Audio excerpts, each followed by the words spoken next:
And now, Dolly Lloyd's Theatre of the Air presents a special edition of Round the Horne. We would like to warn listeners the BBC considers this program unsuitable for children, people of a nervous disposition, or anybody.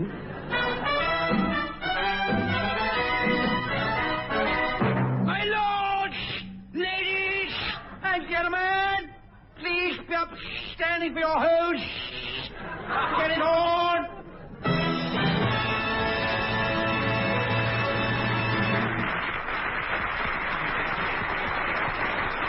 Hello, well, as everybody knows, today marks the start of the International Spare a Duck Year. And to mark the occasion, we'd like to take the liberty of presenting an original musical from the pen of the man who gave you Bittersweet. It was stolen from Noel Coward's pocket in the washroom at Victoria by one of the snivelling wretches who call themselves our authors. And they alone have created this musical. And I say created in the same sense as, for instance, a smell, disturbance, or a public nuisance. Because this show has elements of all three. Now, most musicals are based on well-known books, and ours is no exception. It's brought to life from the pages of that much-loved classic on the medical profession called Harness Your Hammer Toe and Live. It's dedicated to all those television doctors such as Finlay, Kildare, Casey, and Who.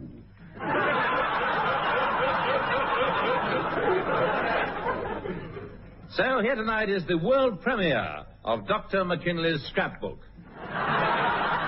Or a funny thing happened to me on my way to the forceps.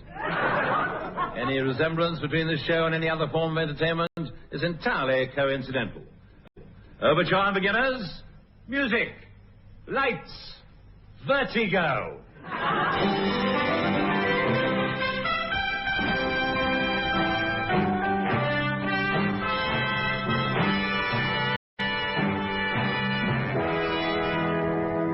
Our scene opens on the village green at Slummock Bray. Well, village green, should I say perhaps village grey, since in fact it's halfway up a slag heap. The whole cast have to sing at an angle of 45 degrees. The boys and girls of the village are in a gay mood as they dance around the rubbish pit, singing the opening number. Slummock Bray, where every single day's a holiday, where all the folks are always bright and gay. It's okay, welcome to Slummock Bray. Slummock Bray, we want to tell you what we have to say, that once you've been here you will want to stay. Shout hooray, hooray for Slummock Bray. The slag heap's as high as an elephant's eye. So welcome to Slummock Bray.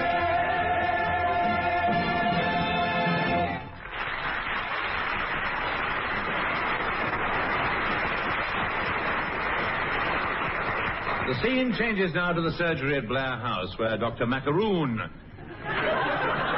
happily playing on the carpet with a trained streptococcus that he's reared from a pup. When Dr. McKinlay, played by myself, enters. Well, the new Dr. McKinlay, and where have you been to the new? Dr. Noddy and I have been looking at Mrs. Ogilvy's Roger.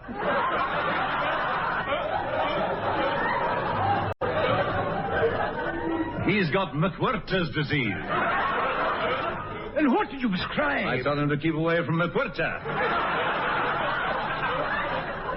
Ah, well, it's all in a doctor's day's work. Hey, Dr. McKinlay, you're a dedicated man. I wish there were more like us. Be a doc. Be a doc. All the world loves a doc. Yesterday I saw a girl. I said you look ill. He examined her completely, then gave her a pill. I got the pleasure and she got the bill. Be a doc. Be a doc. Be a quack. Be a quack. Every quack makes a quack.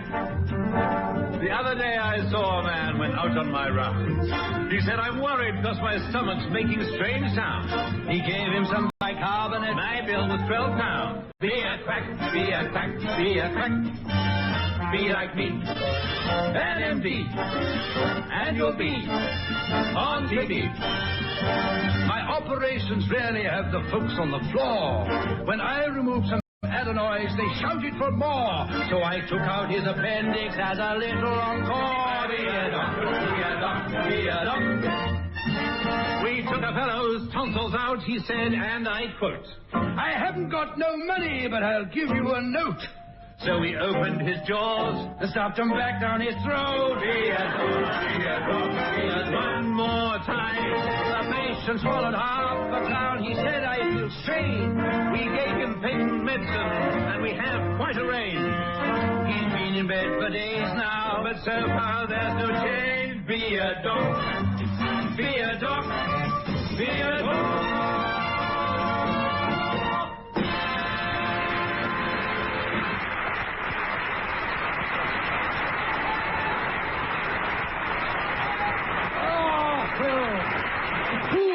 Man, I must water my rooms anew. I beg your pardon. I said, oh, well, hoots, man, I must be away on my rounds now. When you're a simple country doctor, you tend to slip into the vernacular. I'm off to call an old widow, Poke. I am hoping, against hope, to get the money from her to build my new psychiatric clinic. On which your heart is set? It's a shame. Now I need my coat. Where's my lovable housekeeper? Jenny!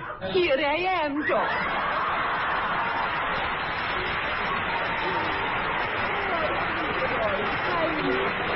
Yes, here I am, lying on the floor.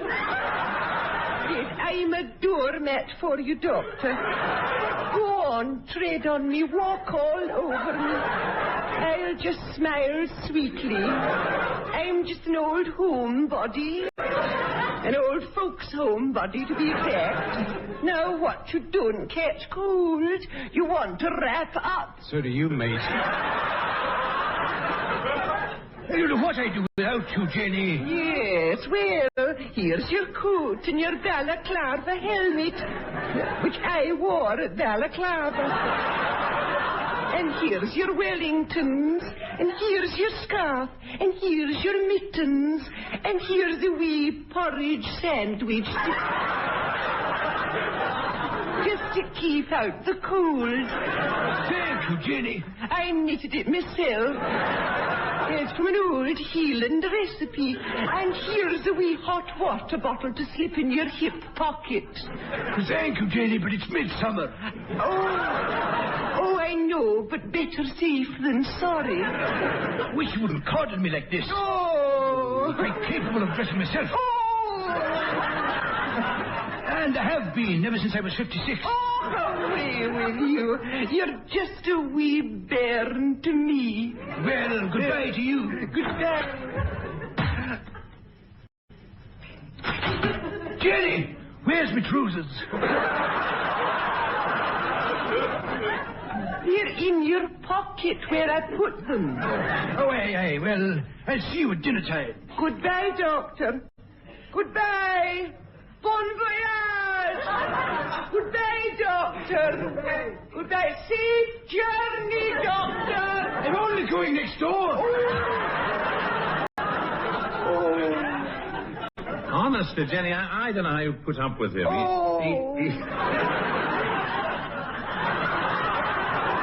He doesn't appreciate you. Why don't you leave him? Oh, what could I do? Well, go back to your old job. I can't. The police have raided the gas. Besides, you see, my place is here by his side. He needs me. The touch of his hand on me teapot. The fall of his foot on the stair. The sound that he makes when he gobbles my cakes tells me he needs me there. sight of him eating porridge, his way with a commie stare, and the way that he leers when he's had a few beers, tells me he needs me there, though I'm not beautiful, not beautiful at all. Whene'er he smiles at me, oh, I'm 10 feet tall. The touch of his angora police, the smell of pomade on his hair, his grunt of disgust when his face is thrust, tells me he needs that.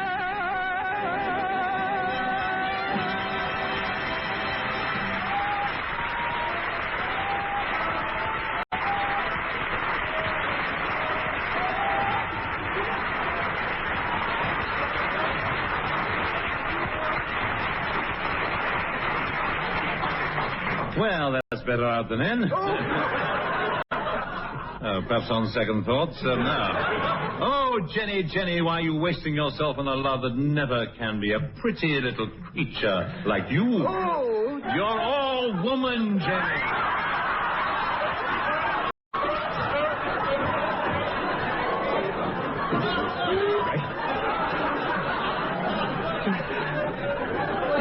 You turn a man's blood to fire. oh, Dr. McKinlay, you don't mean it. Too right, chummer. Now, Jenny, you may look like someone mature. Victor mature. But you're still a girl at heart, and for every girl there's a man. Now, Jenny, how do you feel about it nowadays? What, here? In the living room? Oh, but I hardly knew you. No, Dr. Noddy. Oh. Oft has he confided in me his admiration for you. Oft? Oft, yes. Wouldn't you be happy with him, just the two of you, a little practice somewhere in the Highlands?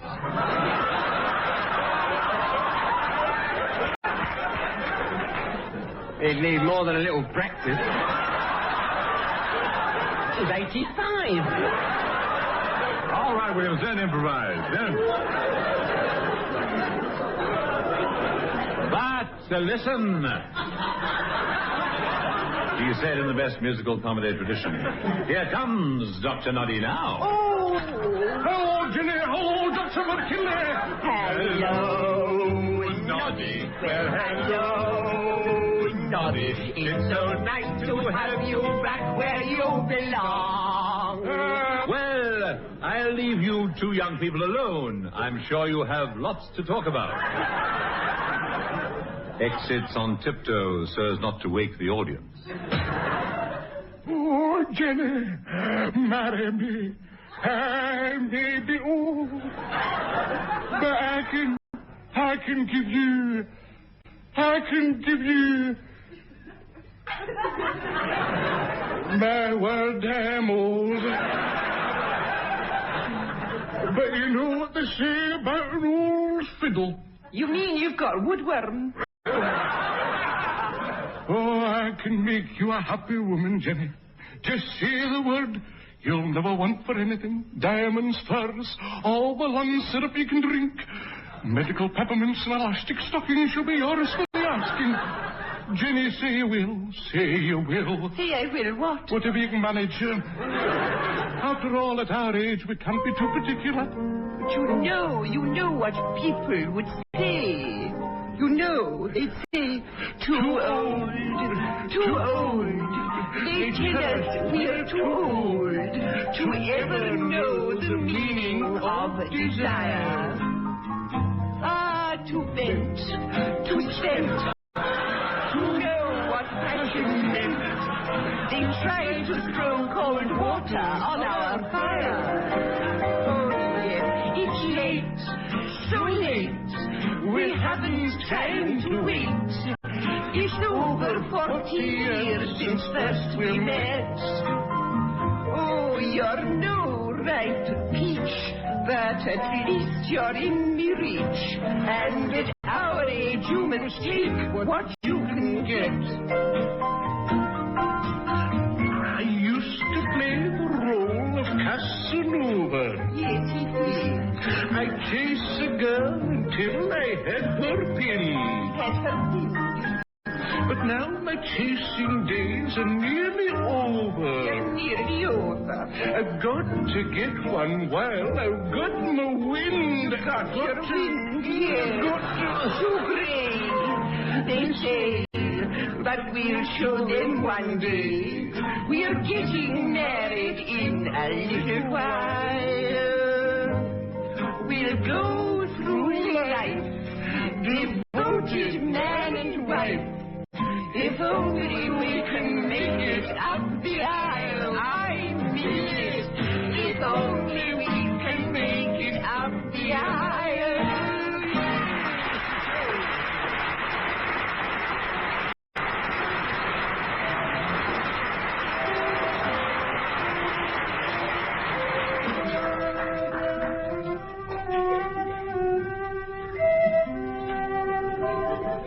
There now takes place the ballet sequence. Described in the program as Noddy's Dream. It's a pity you can't see it because it's really rather lovely. The chorus come on dressed as the contents of a medicine chest. And there's a pas de deux between a bottle of nose drops and a corn plaster. Then enters a man clumsily disguised as a bottle. He represents the spirit of syrup figs. Past and present. There's no future. Then what future is there for a bottle of syrup figs? He engages in mortal combat with a giant cenopod. And the outcome is, well, fortunately the ballet ends before there is any outcome. And the whole of the sequence is symbolic of man's eternal striving to fill in the time between scenes. But it ends with Jenny going off with Dr. Noddy, and you can't blame her. After all, when a body meets a noddy, you know. Oh, sorry about that. It just came over me, really. But meanwhile, Dr. Macaroon is on his way to visit his wealthy patient, old widow Magandapoke, at the Stomach Grey Cottage Hospital and Sub-Post Office. Take your medicine, Mrs. Magandapoke. Well, thank you, nurse. Nurse, you done it? Yes, miss. The only part left. It was degrading. Me, who's had his own catchphrase. I, who gave the nation dobberoids. I ask you, how are you today, Mrs. Magandapoke? Terrible, thank heavens. Q for Saul. I am a typically private patient in a typically private ward, and I typically give the typical nurses help. Although I'm typically convinced that I've a typical rare disease, the fact is that I'm typically fit and well. The typical doctors know I'm typically faking. They typically diagnose that I'm not ill. But typically they keep their typical tracks shut, because they're making typical fortunes from my bill.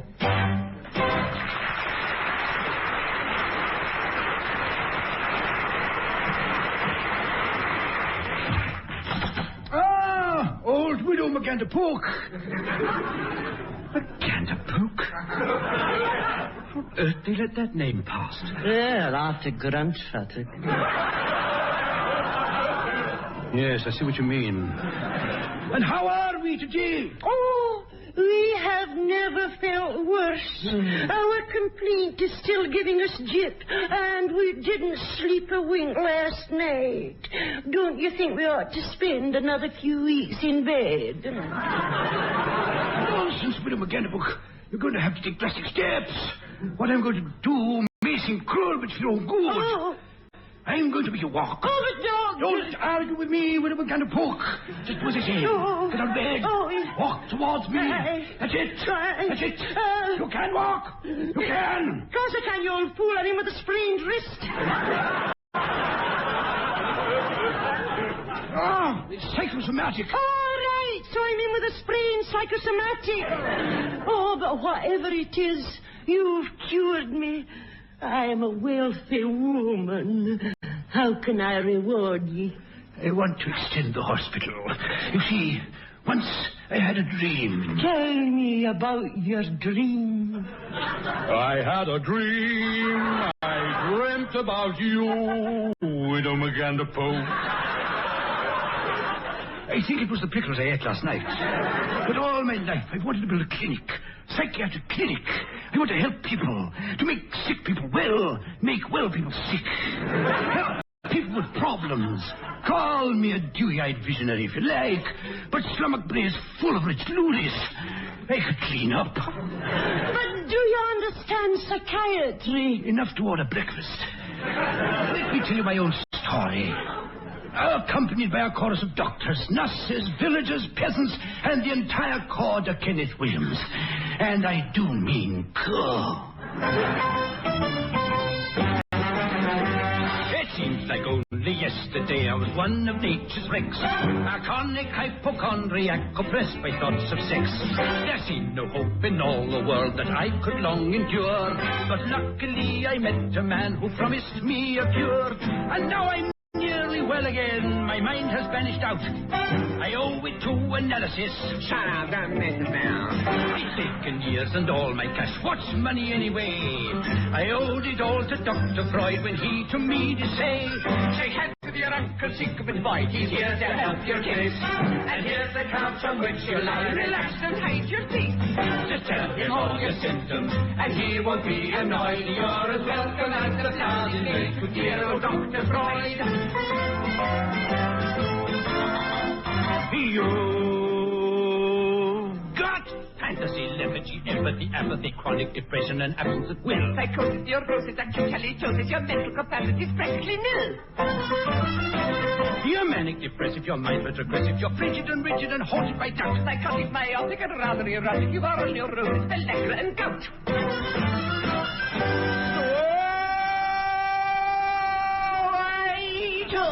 All of my symptoms, I learned what to avoid. I am as normal now as everyone else.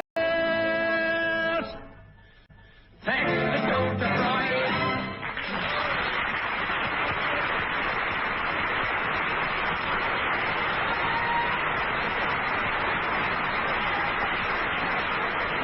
Well, now, old Widow McGann.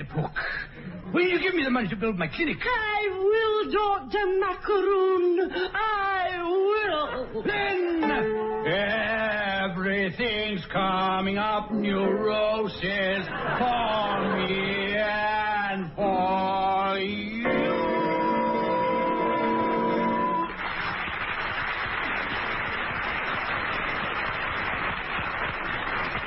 The scene now changes to the surgery at Blair House. Macaroon rushes home to tell the good news to the faithful Jenny, but finds she's run off with Noddy, leaving only a note written in iodine on the tail of his nightshirt, which reads, Dear Dr. Macaroon, sob gulp, I'm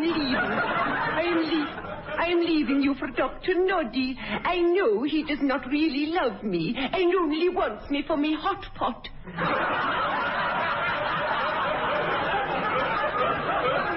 No, shut up. No. But at least he takes some notice of me. Gulp, gulp, sob, sob. P.S.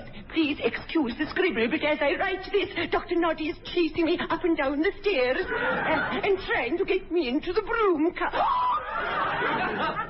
And there the note ended abruptly. Obviously, he succeeded. Well, Dr. Macaroon takes this news very badly and struggles on alone at Blair House with me, McKinlay, taking over Jenny's role in the household. But it wasn't the same. I said, McKinlay, be more like a woman. Women are useful for cleaning your boots, for cooking and washing, in other pursuits. Whatever make you feel absurd. Why can't McKinlay be more like a bird?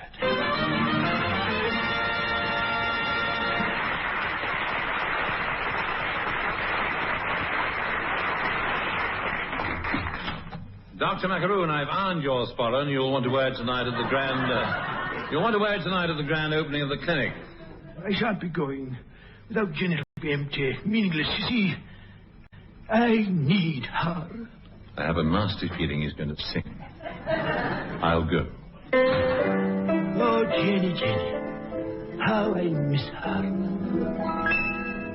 Her teeth in a glass in a bathroom. Her gin-flavored breasts in the ear. Her old bowler hat. That thing on the mat. Remind me.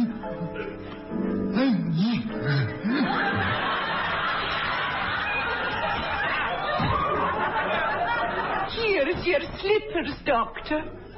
Jenny, you come back. I couldn't live without you, Doctor. Nor I without you, Jenny. Now, just in case anybody's tuned in late, I think I ought to explain that Kenneth Williams is playing the part of Jenny. And if you've been following the story from the beginning, you'll be past caring by now.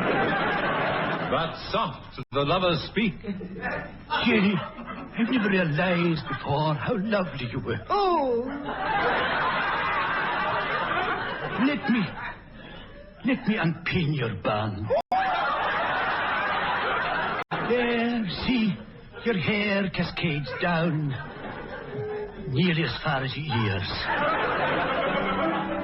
Oh, Doctor, I was wrong to leave you, but I'll never go again. Because, you see, for better or worse, you're my whole universe. So tell me,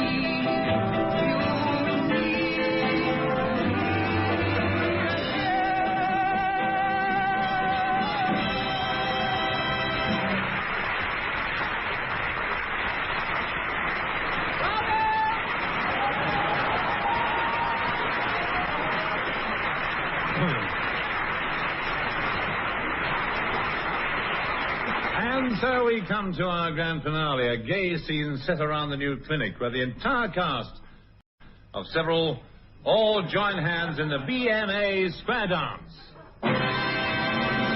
Honor your MDs. Honor your patients. Honor your Hippocratic oaths. Take your hammers, tap them on the knee. Promenade round the surgery. grab your nurses, swing and sway, but not a word to the BMA. Bring them all round now, nice and fast. Everyone do the plaster cast. Take your girl, and if she's willing, fill her full of penicillin. Take and soul, take a knife, just stop. All together now, everybody come. Eye for eye and dose for dose. Everybody diagnose. From a frame, where every single day's a holiday, where all the folks are always bright and gay. It's okay. Welcome to Scrapbook.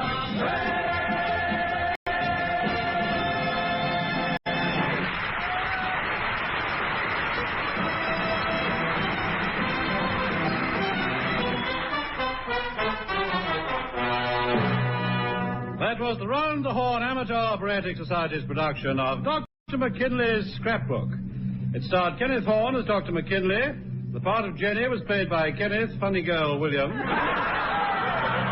Hugh Paddick was Dr. Macaroon. Betty Marsden was old widow, I refuse to say who.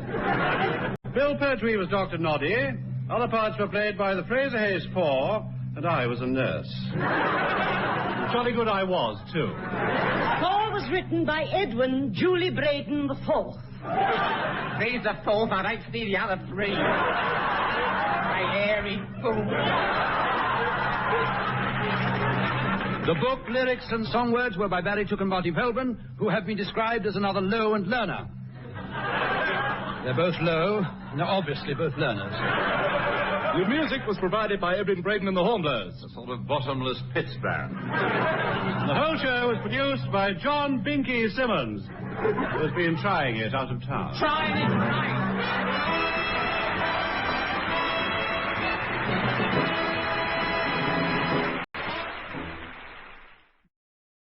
My lords, ladies and gentlemen, your president, His Highness the Viceroy of the Balls Pond Road, wishes to take metal polish strain through a sock with all his honoured guests. Please be upstanding and charge your socks. The toast, Round the Horne.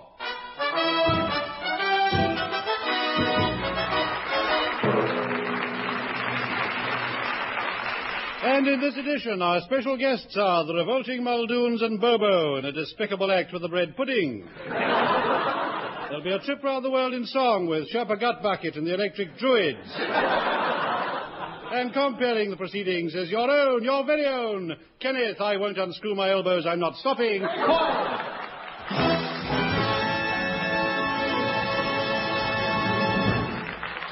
That was Douglas Smith, a suitable case for treatment. Is there a vet in the house by any chance? Right.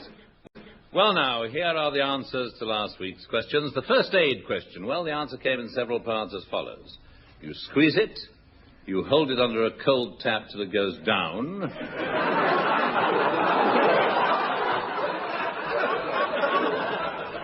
You smear it with wintergreen. And then you jump about screaming. Now, from rheumatic knees to the final part of the question.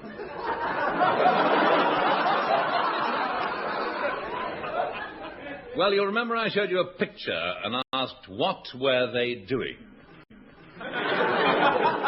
Well, he was administering the kiss of life. Now, Mr. Gruntfuttock, what can I say? I try to be patient with you, but this time you really have let your imagination run riot. Even if what you had suggested was remotely conceivable, I'm sure the International Red Cross would have stopped it long ago. Well, moving rapidly on from the kiss of life, we come to the kiss of death. Smith? Make the announcement. Lo, I come from haunts of coot and fern. Oh, okay. In a cowslip's bell I lie.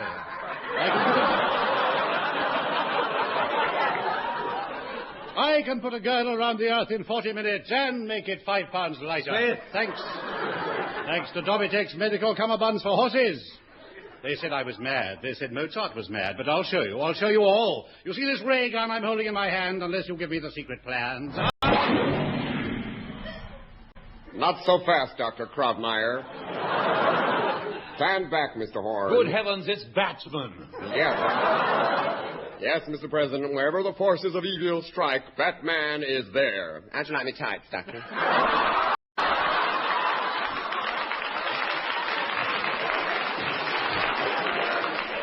They suit you.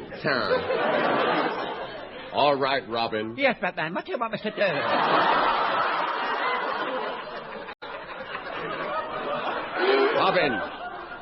Robin.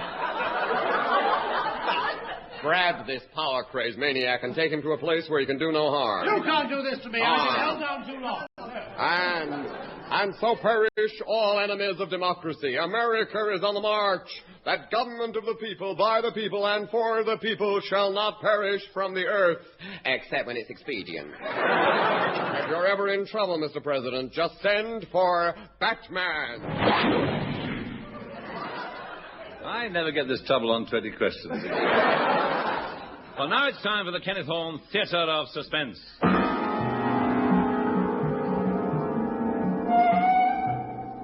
My name is Dr. Poster ne Bulstrode. But we needn't go into that. Suffice it to say that it didn't work out and I was discharged from the Indian Army. Picture me, if you will, as I was then in the spring of 1888. A portly, red-faced man with mutton-chop whiskers, a shepherd's pie beard, and a shock of red hair. The shock being that it used to revolve and squirt water. I took chambers in Baker Street with a private investigator, a hawk-faced man with a hook nose. His dress tended to the flamboyant. He wore a Sherlock Holmes hat, a Sherlock Holmes cape, and he smoked a Sherlock Holmes pipe. His name, dear listener, as you probably guessed, was Gladys Lustgren.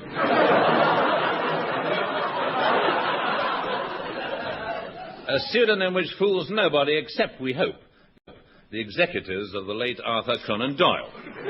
One afternoon I was in his study while he was working on a case, and, as was his wont, to help his concentration, he was playing a wistful air on his instrument.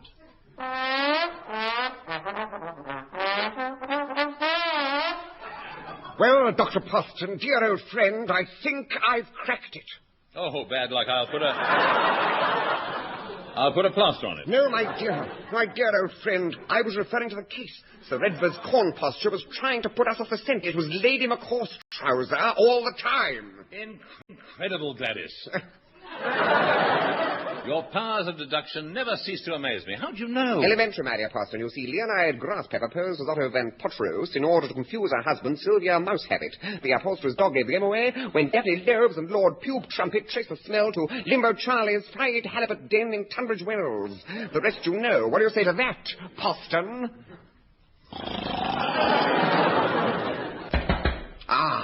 That'll be faithful old Mrs. Houston. She has served me well these many years as my housekeeper. Come in, faithful old Mrs. Houston. It's your tea, Mr. Gladys. Where should I put the tray? Answers, please, on a postcard. To the head of light entertainment, BBC Ghana. There's a lady downstairs says she's the Countess of Scone. Well, send her up immediately. Right-o, Mr. Gladys. I'll ask her to come up. Unusual woman, Mrs. Houston. The Countess of Scone. Mr. Lustgirder, I had to come and see you, sob, sob, gulp, gasp. It's my gulp husband. He's gasp, sob, disappeared, sob, gasp. Now, calm yourself, dear lady. Tell me the whole story. Well, gulp, my sob, sob, husband, gasp. I think you can drop that, love. Let me squeeze the last titter out of that. He went out to buy a newspaper and hasn't come back yet. When did he go? 25 years ago. Then we haven't got a moment to lose. And with that, Gladys clapped on his deerstalker hat, clapped on his ferret-stalker boots, and clapped on the offbeat as he shuffled off to Buffalo. Oh, Dr. Poston, I'm afraid for my husband. But surely he's old enough to be afraid for himself. Have you any clue to his whereabouts? Nothing at all. Except this note he left pinned to the cat in the fridge. It says, Dear Lil, have gone to number 14 Seaview Terrace, East India Dock Road. Will not be coming back ever, so don't wait up. Not much to go on. Still, we can try that address. Good. I've got a hansom outside. Pausing only long enough for the double entendre contained in the last line to sink in, I hurried her to the street. Ho there, cabby. You driving the coconut shell. Did you call me, madam? No, but I will if you prefer it. Ho there, madam.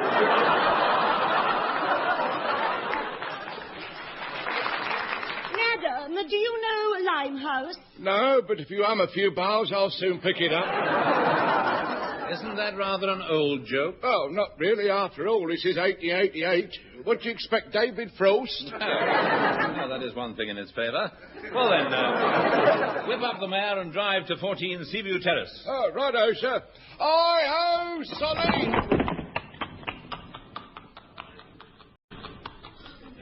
Well, you might have waited for us.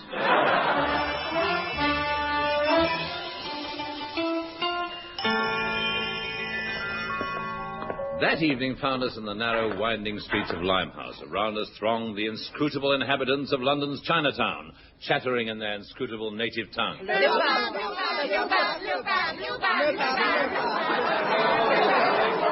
you very much. Thank you. Thank you. We'll let you know. Where are we, Dr. Poston? I think we're lost. Well, I'll just inquire. Excuse me, can you direct me to 14 Seaview Terrace? Hi, sir. Have honor to be of assistance to distinguished stranger in neighborhood. First right at Celestial Honor at Bedbush. Turn left at offices of Honorable Kosher Horse Meat Authority. And you can't miss it. May good fortune attend your journey, and may many children spring forth from your loins. Yes, well, thank you, Constable. Pleasure.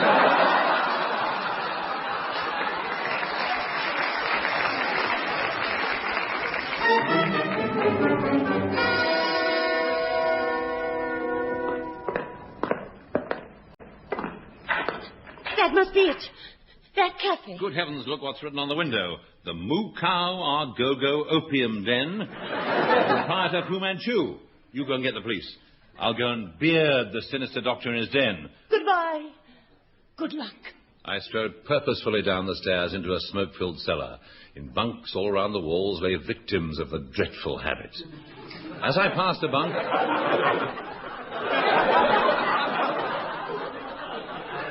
As I passed the bunk, its occupant stirred fitfully and croaked out, Oi, Baldy, shut the door, will you? I looked around. So these were the slaves of the dreaded Poppy. An old crone shambled towards me, offering me her wares. Hello, dearie. Like to buy a dreaded Poppy. Well, I didn't know it was dreaded Poppy Day. We have been expecting you, Dr. Poston. Through here. I pushed my way through a beaded curtain and found myself in a huge, gleaming laboratory. So this was Fu Manchu's den. The sinister doctor stood with his back to me, bent over a figure strapped to a table, about to inject it with a hypodermic syringe. At least I think that's what he was doing. But in the dim light, it might well have been a bicycle pump. In which case I'd sooner not know what he was up to. He turned, and in a sudden flash I recognized my old adversary. Ah, Mr. Horne, we meet again. You, Fu Manchu? Not exactly. Fu Manchu in Ginsburg. I see by expression on your face that you recognize creature slapped to operating tables. It's the Earl of Scone. Collection was Earl of Scone. Became slave of the ploppy and now is in my plower. Flower? Yes, as in plower game. But now you know my secret. You die. Ha ha ha ha ho. But before you die, a little entertainment will summon loveliest of all my concubines, most fragile flower of the East, Lotus Blossom. You're so mighty Mandarin, oh great warlord, in whose presence all bow down and quell. What do you want, mate? Ah, my little lighty nut. You're not seeing her at her best today. Come, my darling, we would have some music. Certainly, oh celestial radiance cock. Would you like me to strum a wistful air? Or would you like me to shake it about a bit? When she's had a few beers, she's as common as muck. Let us blossom. Sing for us. After two, a one, a two. Let me entertain you, and we'll have a real good time. Yes, we'll have a real good time. Yes, thank you. All right, darling. Thank you. Yes. Yes. Leave your name at the stage door of the Hippodrome Bulawayo. Now, Mr. Horne, you will excuse me. I have an experiment to perform. I am about to plunge this syringe into the Earl of Scone's arm. When he awakes, he will be a mindless lowbot. Not so fast. You see this 15-inch naval gun I'm holding? Huh? One false move and I shall fire a 15-inch naval at you. Oh!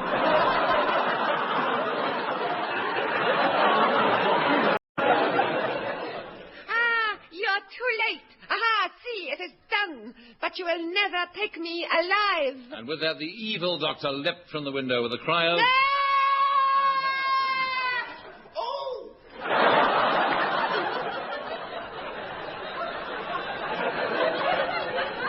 and landed in a passing concrete mixer. He was later laid by Queen Victoria.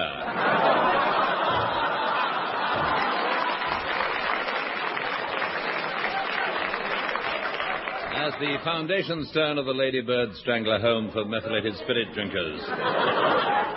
And what of the erstwhile Earl of Scone? Well, it was too late to save him. When he awoke, he had become a mindless robot, almost incapable of intelligent speech. All he could say was... Hello and welcome again to the Seamus Android Show.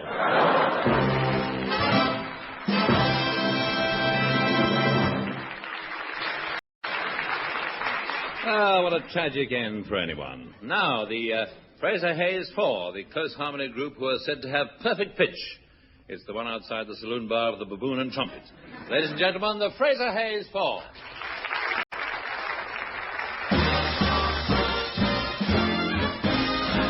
Wherever we go, whatever we do, we're gonna go through it together. It may not go far, but sure as a star.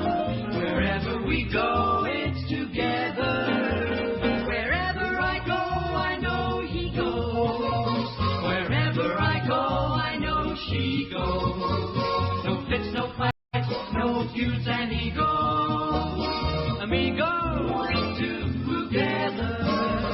If they go through things, all out or all in. And whether it's wind, place or show. It's me for you and you for me. We'll run through whatever we do together, wherever we go.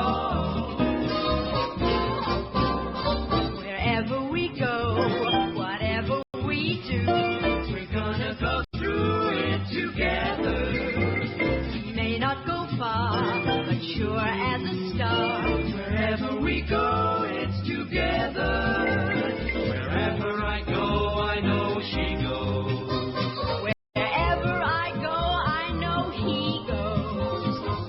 No fight, no feuds and egos. Amigos together. Through thick or through thin, all out or all in.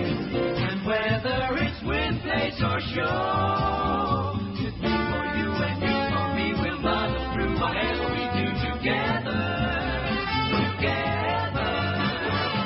Be together, together, wherever.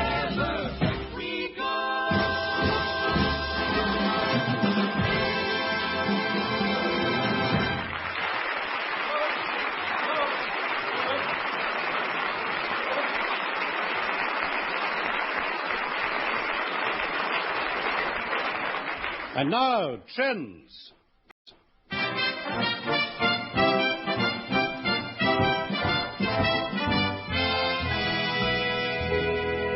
First, trends in music. Now, when I say the name Rambling Sid Rumpo, what does it evoke?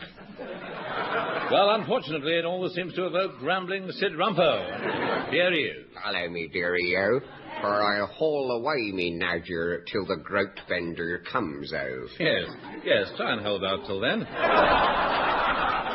Now, what are you going to sing for us this week? While I've been dipping in me gander bag to find you a gladsome ditty, and I've come up with a very tender and furtive madrigal, which has been passed down from father to son until the handle dropped off.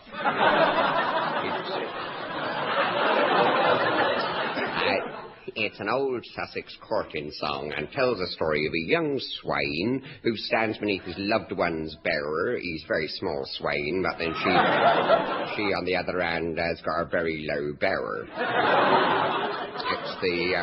It's the prevailing winds. Anyway, he stands there in the full moonlight, a-plighting his troth. And it's best to plight it where you can see it, otherwise you're liable to make a dog's breakfast of the old rigmarole. So there he is, a-plighting his troth. I've often wondered, what is a troth? It's a small furry creature with fins. Sort of cross between a trout and a sloth. A curious match. Eh? A curious match. Yes, I often wonder what they saw in each other in the first place. Though I suppose the sloth hanging upside down tends to have a different slant on things. More than likely. Anyway, nowadays people say that they're extinct. But I believe they're hanging about somewhere, and they'll come round when they're hungry. Yes, anyway, they obviously have to be plated. Only in the hot weather. They go off otherwise. So anyway, this lover is under this tree singing to his lighter love. And he tells her of his love as follows. Will you still love me, Mary, oh, when my gussets be bended low? When my orbs grow dim and my splod grows white, and my cordwangle makes an ugly sight, and my gussets be bended low, my gussets be bended low. And she sings back to him. You ask me if I love you, oh, though your gussets be bended low, though your orbs are dim and your splod be white, and your cordwangle makes an ugly sight. If I feel the way that I do tonight, my answer will still be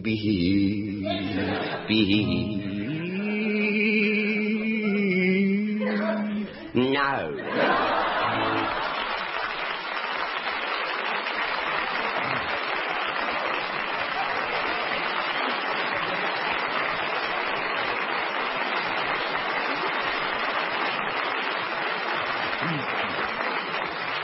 And thank you, Rambling Sid. We all hope that, like Julia Felix, you'll soon be appearing in Westminster Abbey.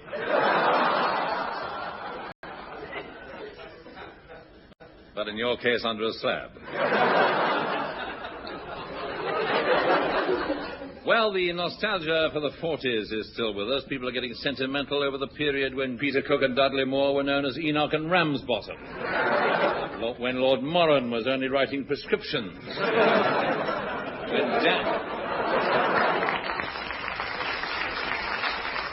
When Danny LaRue was Doris Hare.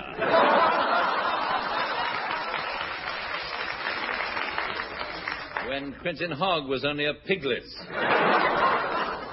And Harold Wilson was still with Keppel and Betty. And here is an excerpt from one of those wonderful wartime films starring Dame Celia Millstrangler and aging juvenile Binky Huckaback.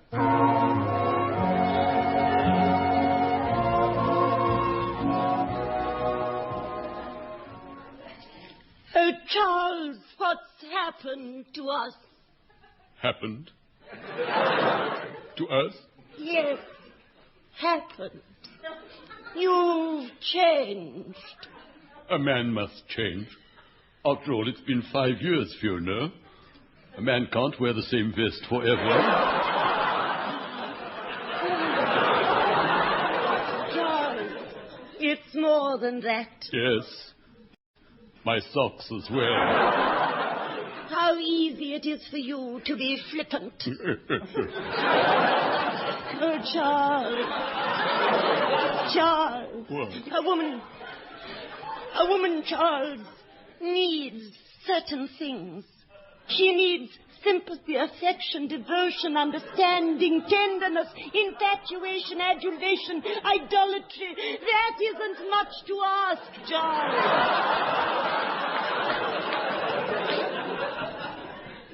I know. I know you know. I know you know, I know. I know. Then why can't you give it to me?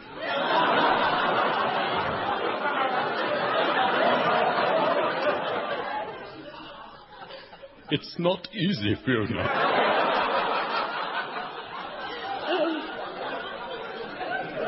Charles, is it her? Daphne? Yes, Fiona. I must go. She needs me. I need you. Does that mean nothing to you? Daphne needs me more, much more. But I shall think of you all the time I'm with her. I'll wait for you, Charles.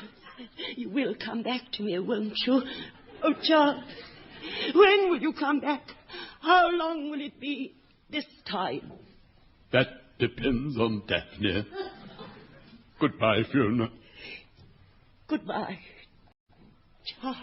Come along, Daphne. Walk in. Good jogging.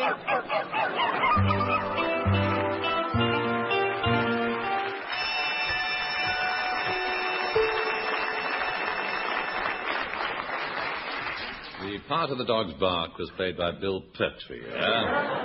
Other parts of the dog were played by the BBC Repertory Company. Now, everybody who considers themselves to be a really trendy person nowadays has a publicity man, so I thought I'd get myself one. I went to a firm who specialise in publicising show business people. The sign on the door said, Boner Relations.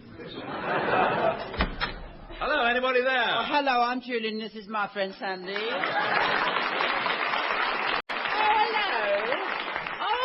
Bonus about your jolly eek again, Mr. Horne. What brings you trolling in here? Well, I felt I was badly in need of some public relations. Oh, well. Chacun a son goût. That is actual French, you know. You see, I want to become a celebrity, and I thought you could help me. Yes. Now, right. First of all, you've got to consider your image. How should we project him? What do you think, Jules? I don't know. Project him. You've got to project him. No. I've been wondering myself. You see, you don't have any talents, do you? I mean, you don't sing or act or dance or nothing. Well, I was once runner-up in the Sydenham Palais All-Comers Freestyle Paso Doble. Oh, bow. I got a jar of boiled sweets for that. Yes, of course, that was in 1926. I've eaten most of them now. Yes, well, that's not enough to build a career on, Ducky. No, what you want is to be your actual sort of TV personality, don't you? You know, yes. TV personality. That means you can't do nothing, but you make a fortune sitting on panels talking about it. Sitting on these panels. Yes. Now, if you're going to be made into a celebrity, people have got to be intrigued by you, haven't they? Intrigued? Yes, they've got to wonder about you. Like, well, now, take Sean Connery. We all wonder about Sean Connery, don't we, sir? Oh, yes. Yes, you all wonder about him, all right. Wait, I've got it. You've got it. Wait, Yes. Come on. Here. We link his name with a well-known film star. Well-known film star, yes, go on. How about Kenneth Horne, rumoured to be marrying Frank Sinatra? That'd make him talked about, wouldn't it? No, Ducky, not a good idea. Oh. I mean, it's all right for Mia Farrow. She's more his type. Besides, we used that story last week for Robertson Air. Oh, for God. Of course, we'll have to change your name. Change his you name. can't go anywhere with a name like Kenneth Horne. No. No. You want something much more butch. More butch. Something forceful. Something like, Rough Trade. Yeah. Surge Thrust. Surge Thrust. Yes. Very good. Ooh. How about Marlon Twist? Oh. Marlon Twist? That's it, Ducky. Marlon Twist. It's you. It's him, isn't it? Yeah. Oh, then you have to be seen about the place, getting drunk in nightclubs, assaulting the police, inviting the Prime Minister to breakfast. Oh, you've got to have your public exposure. You've got to get your exposure right. Yeah, well, all right, how do I do that? Well, you've got to be seen at all the openings. Your openings. Get your openings lined up. Your openings lined up. Kenneth Horne, photographed at world premiere, squiring Ursula Andress. Yeah, but I don't No. That's where we come in. We can fix that up with the studios. Of course, it costs a bit, doesn't it? Sure. I mean, 200 guineas you can go with Samantha Eager. For 100 you can go with Monica Vitti. Yeah, but look, I don't want to go that high. I didn't really want to spend more than £20. £20? Oh, well, I think we can fix you up, don't we? Oh, yes. 20 quid, we can fix you up with Mrs. Shufflewick. Yeah!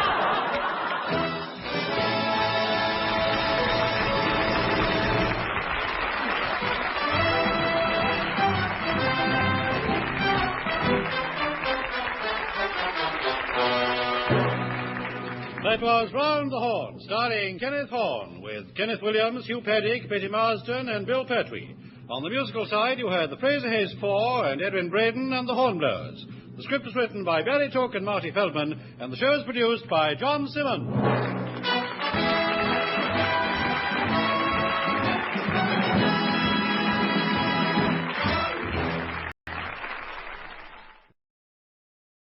My lords, ladies, gentlemen, Field Marshal Limpopo, General Klaus von Rundstedt, the Albert Spiegel of the Royal Welsh Fusiliers, Colonel McGanderpoke, not forgetting his good lady wife.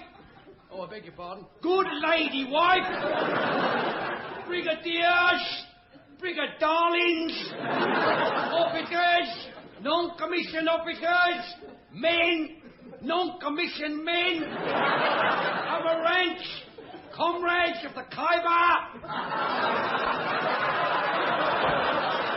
The toast on this festive occasion is Sybil, the regimental goat, with whom I should like to couple General the Call.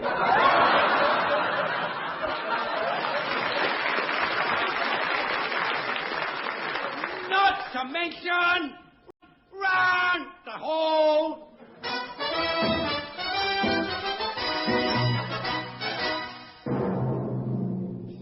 As this is a special show, especially mounted for this very special occasion, we are going to mark this very special day by doing the same old rubbish we do the rest of the year.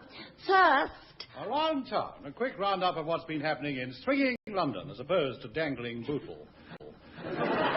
Here with the inside info is trendy showbiz columnist Peter Nodule. Come in, Peter Nodule. Shut the door after you, there's a draft. Well, it's all happening this week. Not in here, it isn't. Yes, it's really popping all over town. Lead the headache. Hot news. Trendy trumpeter Herb Albert is in town staying at the Balls Pond Road Hilton with the Tijuana Brass. His only comment, we're just good friends. And on the sporting scene, Daphne Whiteside reports. At Wembley yesterday, the Dobby Royd-sponsored Horse of the Year show was won by Pamela Ormsby-Foot. Her horse came second. Finally, man on the spot, Brad Smallpiece, with news of current events. There have been no events this week concerning currents, with a possible exception of an incident concerning a Christmas pudding and a workhouse master. But there is, however, many exciting happenings to titillate the visitor. Porridge tasting in the Crippus and Paul's, a torchlit display of ferret section at the White City, and Otto Klemper at the Albert Hall playing selections from the well-tampered liver sausage. But I myself personally would plump for the Aldershot Tattoo, which can be seen nightly on the arm of Lance Corporal Grutt at the Jolly Embalmer High Street Aldershot, and depicts two heraldic camels entwined and the motto, Up the Liberals. Yes, well worth a visit, but here now to announce our next item is our own trendy announcer, Douglas you-know-who. Thank you. That was, of course, Kenneth you-know-what. Listen. No, don't. He's got no right to say that. He's only an announcer. Oh, take no notice. Take no notice, Doug. Don't let him throw you. No, you get on with it, Doug. Go on, gird up your loins. Well, they're not actually mine. I'm breaking them in for Kenneth Williams. I'll thank you not to bandy my loins about. I won't have me loins made a laughing stock. I'm not having me loins pilloried to make a Roman holiday.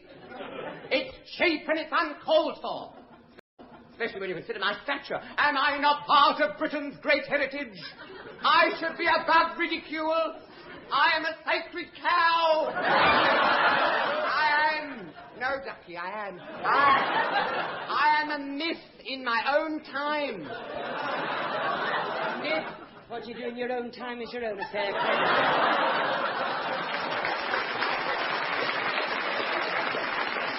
Darling Douglas, make the announcement. The Round the Horne Christmas Colour Supplement.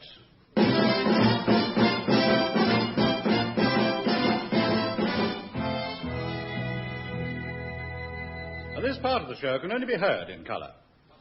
First, the lively arts. Here in the studio tonight is that doyen of folk singers, a man who is no stranger than he ever was. Here he is, rambling Sid Rumpo. Oh, hello, me dearie-o. Sing roomy down and spong a twitty-o. For green grows the moss on my true love's core bangle. Have you tried scouring it with steel wool? I did, but it took the varnish off. Well, since I've been here last, I've been a-wandering over hill and dale, through bush, through briar, where the spotted curd wings low, or the bosky fields of grout and turf, and to where the high spume blows and the curlews grunge.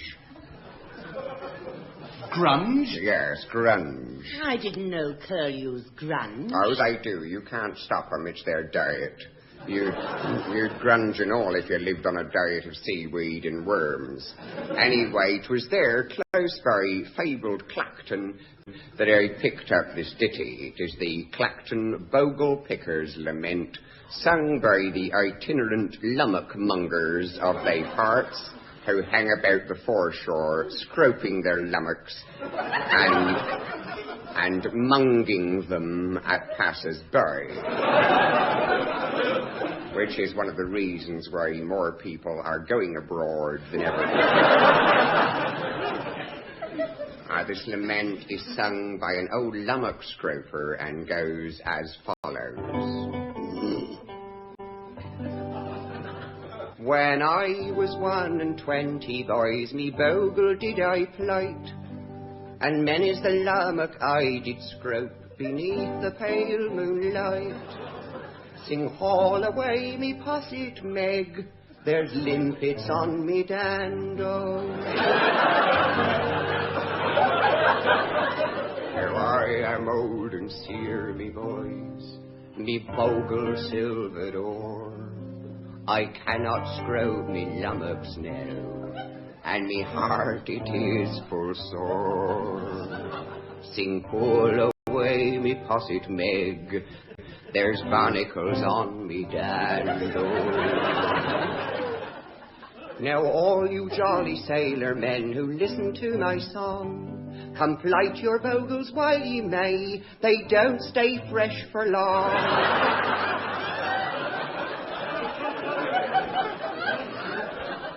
Sing hurry up with a posset Meg, there's an octopus up me dando. Be very nasty. Well, thank you, rambling Sid Rumpo. You are part of England's living folklore. Yes, you ask me, it's a law that should be repealed. Finally, Round the Horne Christmas Colour Supplement takes a look at Christmas at the BBC. And in the Round the Horne studio, presents were being exchanged. This is for you, Fiona. I hope you like it. Charles, what is it? Such an unusual shape. But what a pretty ribbon. I had them put it on in the shop. Do you want it now, or will you wait until after the Queen's speech? No, Charles. No, Charles. Darling, please pass me the scissors. Oh, how lovely. Oh, you shouldn't have. I wanted you to have it, Fiona. It belonged to my grandmother. Thank you, Charles, thank you. But what is it? My grandfather.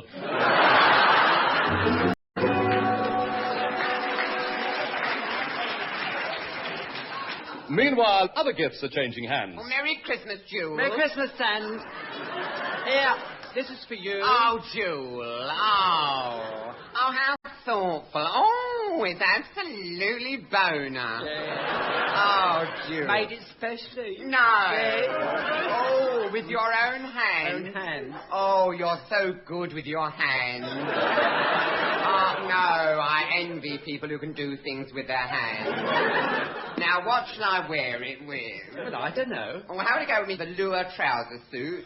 No, or my crushed strawberry PVC ensemble? With a bell bottom? What shall I wear it with? Please yourself as a Christmas pudding.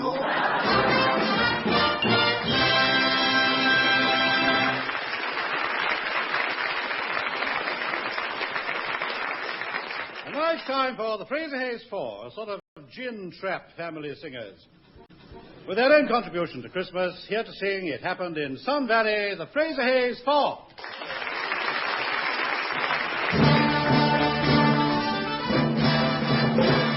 It happened in Sun Valley, not so very long ago. There were sunbeams in the snow, and a twinkle in your eye. I remember, oh so clearly, that you nearly passed me by. Then it happened in Sun Valley, when you slipped and fell, and so did I.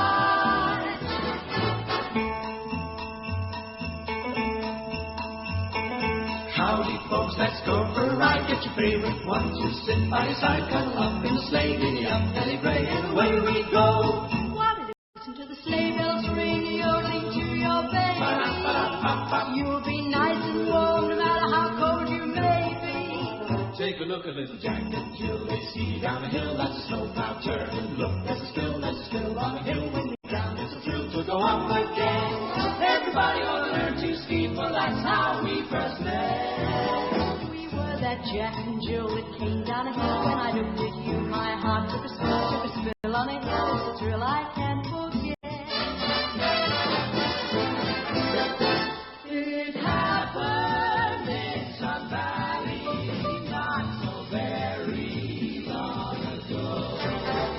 There were sunbeams in the snow, and a twinkle in your eye. I remember, oh so clearly, that you nearly passed me by. Then it happened in Sun Valley, when you slipped and fell, and so did I.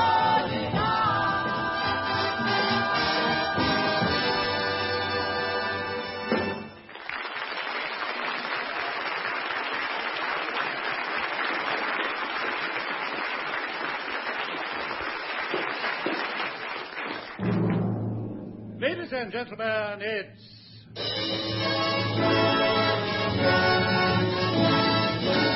Armpit Theatre. The BBC, the studios which gave you epics like Les Miserables, Crime and Punishment, and Does the Team Think, would now like them back in exchange for their pathetic production of The Hunchback of Notre Dame. My name is Henri de Lavatoire. I am a marquis, which means I can be hired for parties and functions. In medieval Paris, I am called a despot, but I don't make a habit of it. I have a small, unpretentious 4,000-room chateau in the Place Notre Dame. It's convenient for the cathedral. One day I was in my chambers, which is something like being in your cups, only larger. I was poring over an old, finely chased, bow-fronted peasant girl, when there came a knock on the door. Entree. My lord, the Bishop of Paris wants to see you. He's without. Well, I'm afraid that's his problem. Got barely enough for myself. What does he want? He desires an audience. Well, tell him he can have the one on Take Your Pick. Glad to see the back of him. You'd better show his most reverend and noble grace in. Hi, Gracie, you're on. Good, my liege. Allow me to greet you in the traditional manner. On the hand, Ken. You're supposed to kiss me on the hand. I'm only doing what it says in the script, Ducky. I assure you there's no pleasure in it for me. Oh, no. Yes. Oh, Ducky, it's the writer's fault. If they can't be bothered to do a bit of historical research, I can't be held responsible. Ah, good, my liege. No. I have grave tidings. What is it, good bishop? Where's the murder? Not the poor, ugly, hunchback bell ringer at whom the townspeople scoff. Ah, the same. He's been insolent and rude. Yesterday at evensong, I was leading the choir through the nave, swinging my censer, and you know what the impudent wretch shouted? No, what? Great girl, your handbag's on fire.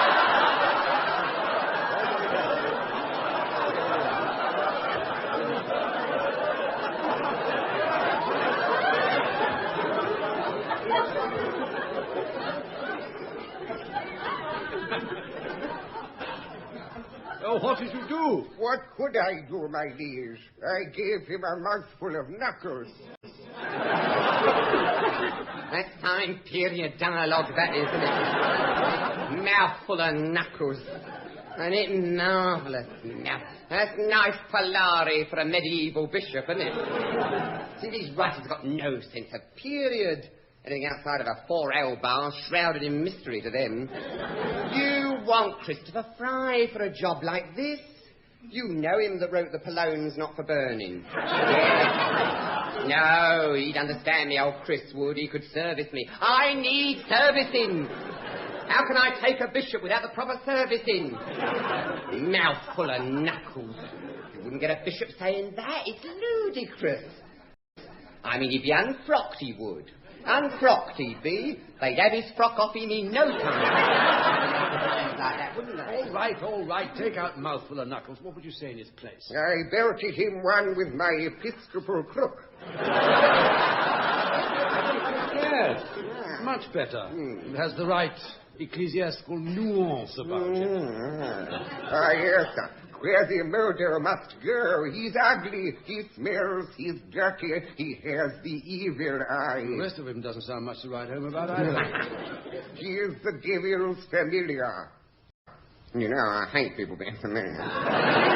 He is a witch, and he ought to be burned. Well, this is a matter for the church. You, good bishop, must try Quasimodo. Try him? You must be joking, Ducky. Look, Ken. You're supposed to be playing my aide-de-camp. I'll thank you to give me a little more aid and a little less camp. I'm sorry I spoke. I bid you good day, my liege. And turning haughtily on his heel, he gathered his mini cassock about him and swept out of the room. I forgot about Quasimodo in the next few days. I had other matters on my mind. A troop of Spanish gypsies had come to town. Their caravans made a gay splash of colour in the square below my window, and at night all the townspeople would gather to hear their wild gypsy music and see their exotic gypsy dancing.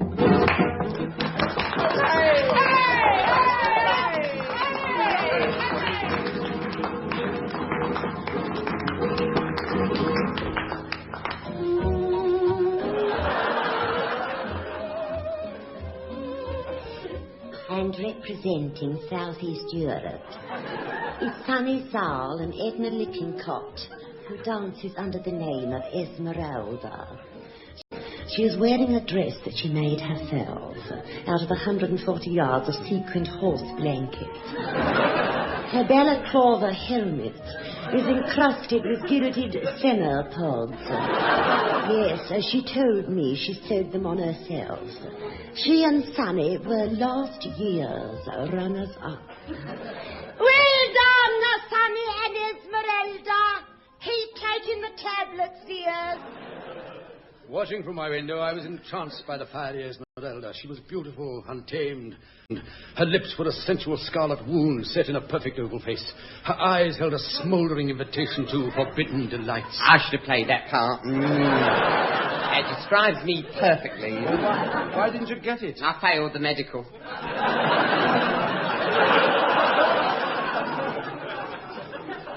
Meanwhile, back at the plot.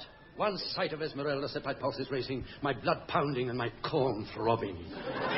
I sent my servant to bring her to me. Good, my liege. I've obeyed your command. I've got the Jippo Bodger outside. Show her this way. I think she already knows that way.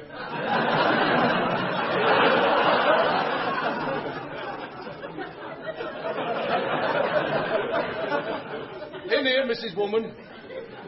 Ah, so you are the lovely Esmeralda whom all men desire. That's right, dearie. You want to buy some clothes, Peg? Perhaps we should have given the part to Kenneth Williams. Cross me palm with silver and beware the gypsy's curse. But it's not the kind of gypsy we had in mind, Betty. Oh, all Start right. again, from your entrance. Ah, Esmeralda. Si, senor. You wish to see me. Among other things, yes. I'm getting on in years. I admit I'm not handsome, but I can give you things you've never had, like a good bath. Come to my arms, my proud beauty. No. I am promised to another. I am betrothed to Sonizal, king of the gypsies. A fig for Sonizal. Oh, I'll give it to him when I see him. Come here, wench. Don't touch me, senor. I warn you. If you lay one finger on me, I shall kill you. I have a stiletto concealed in... Blast. I've got to put him on this morning. Oh, Esmeralda, let me smother him with kisses. Yeah. Oh, I beg your pardon, not there. It's a trick of the light.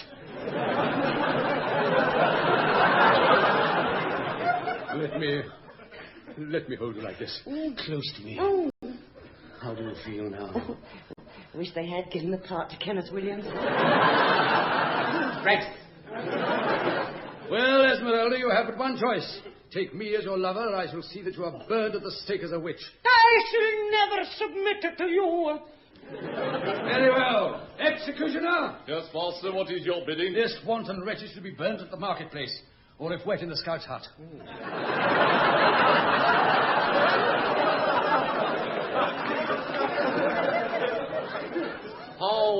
How do you want it done, master? Medium or rare? I leave it to you. You know how to go about it. Surround her with faggots. Oh, everybody to their own taste. What time's fry up? At noon today. Right, take her away, executioner. Do what you have to do. You may do your worst with me, executioner. Yes, I may very well. Come on, darling.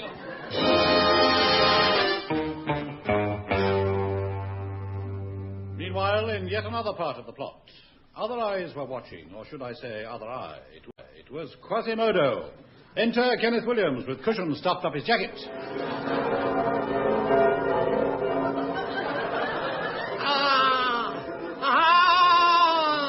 The bells. I must ring the bells. That's all I do from morn to night. Ring the bells. That's how my life is spent. But I love the sound of the bells. Yes, I do like a good ding-dong. Oh, woe is me. This burden I carry has been the cause of the trouble I'm in. You should have the cushions stuffed up the back of your jacket, not the front. You're giving people the wrong idea of the sort of trouble you're in. Oh, yes, I thought it was a bit odd. Now, where was I? Pity poor Quasimodo. Why am I so ugly? Why do people run away from me? Who would have my lot? What a lot I got.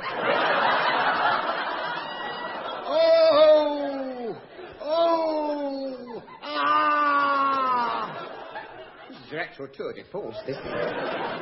Worth a knighthood at least.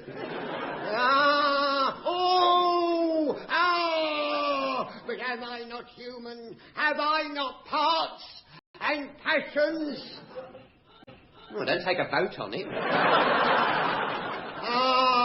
I love Esmeralda. I know I'm not much to look at, nothing to see, but I'm funny that way.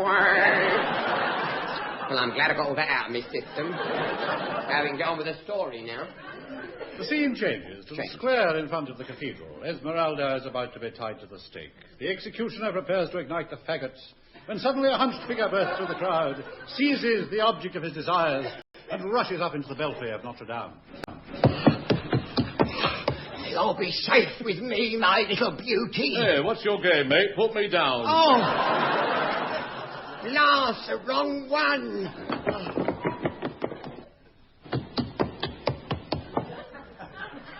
Darling. You're wrong again. Oh, beg pardon.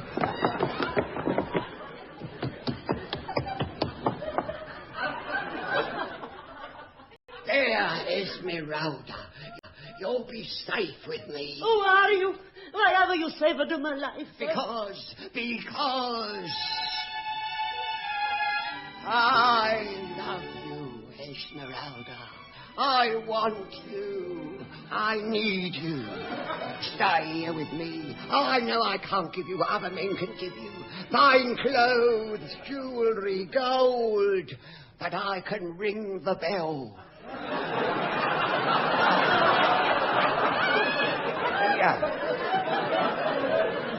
What do you say?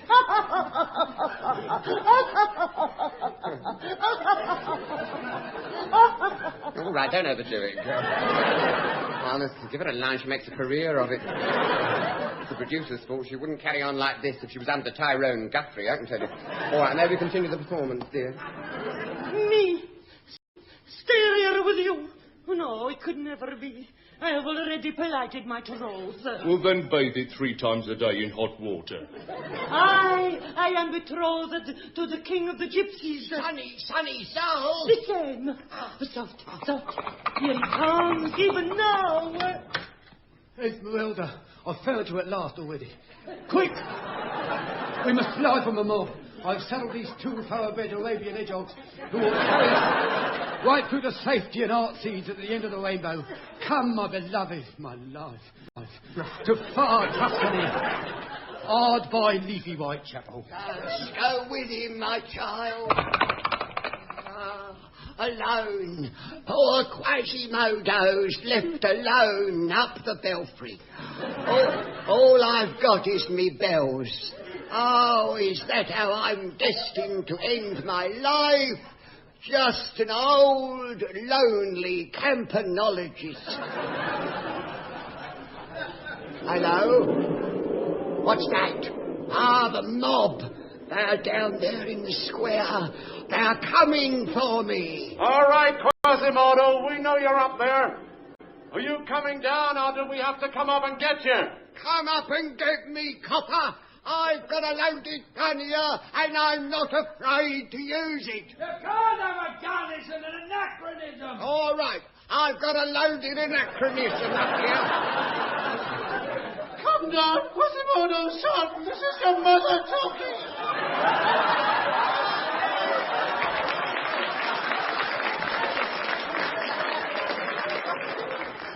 Mother? Yes, it was the only part left. Come down, son. No, too late. I am going to jump.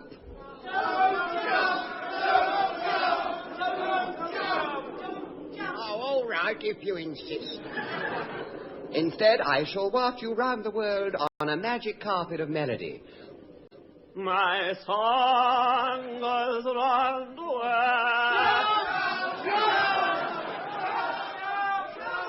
In that case, I shall leap onto the bells and have a resounding tinkle from the play. From the play of the same name by N.F. Simpson, amateur rights available.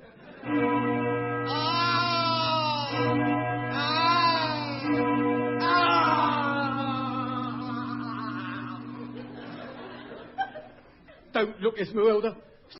It's not a pretty sight. Don't look. Why? He's been crushed by the giant clappers.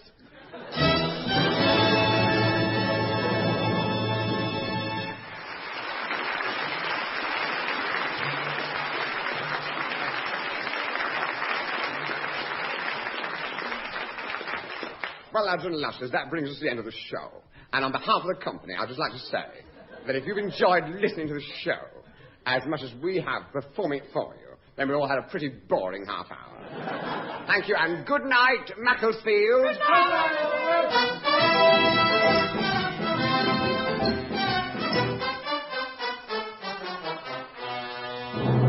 That was Round the Horne, starring Kenneth Williams, Hugh Paddick, Betty Marsden, and Bill Pertwee. On the musical side, you heard the Fraser Hayes Four and Edwin Braden and the Hornblowers. The script was written by Barry Took and Marty Feldman. The show was produced by John Simmons, and your announcer was me, lovely Douglas Smith. Younger than springtime am I, gayer than laughter am I. Yes, Tucker, we've all got your number. Kenneth Williams is now appearing in the Fairy Grotto at Belfridge's.